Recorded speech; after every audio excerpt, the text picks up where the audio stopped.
Satyabama Institute of Science and Technology, Chennai and Sriperumbudur. Chennai metro rail நிர்வாகத்தின் சார்பாக ஓட்டுநர் இல்லா மெட்ரோ ரயிலின் 2ஆம் கட்ட சோதனை ஓட்டம் நடைபெற்று வருகிறது. இது குறித்தான விவரங்களை நம்முடைய செய்தியாளர் வெங்கட்ரமணன் வழங்கலாம் கேட்கலாம். வெங்கட்ரமணன், ஓட்டுநர் இல்லா மெட்ரோ ரயிலின் 2ஆம் கட்ட சோதனை தற்போது தொடங்கப்பட்டிருக்கக்கூடிய நிலையில மக்கள் பயன்பாட்டுக்கு எப்போ வர இருக்கு? வணக்கம் ஷாம். சென்னையில ஓட்டுநர் இல்லா மெட்ரோ ரயிலுடைய 2ஆம் கட்ட சோதனை ஓட்டம் தற்போது தொடங்கி நடைபெற்று வருகிறது. பூந்தமல்லி முதல் போரூர் வரையிலான 9.1 கிலோமீட்டர் தூரத்திற்கு 35 முதல் 40 கிலோமீட்டர் வேகத்துல இந்த ரயிலை இயக்கி தற்பொழுது சோதனை ஓட்டம் என்பது தொடர்ந்து நடைபெற்று வருகிறது. சென்னையை பொறுத்த வரைக்கும் 2ஆம் கட்ட மெட்ரோ ரயில் பணி திட்டம் என்பது 63,246 கோடி ரூபாய் மதிப்பீட்டுல 3 வழித்தடங்கள், அதாவது 118 கிலோமீட்டர் தொலைவிற்கான பணிகள் என்பது நடைபெற்று வருகிறது.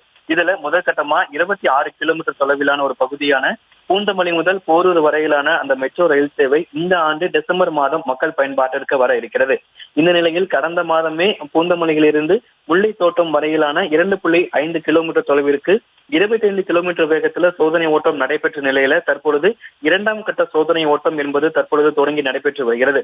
இந்த 2ஆம் சோதனை ஓட்டம் என்பது பூந்தமல்லி நெடுஞ்சாலை மெட்ரோ ரயில் நிலையத்திலிருந்து போரூர் வரையிலான 9.1 கிலோமீட்டர் தொலைவிற்கு முழு மெட்ரோ ரயில் சோதனை ஓட்டம் என்பது தற்பொழுது தொடங்கி நடைபெற்று வருகிறது.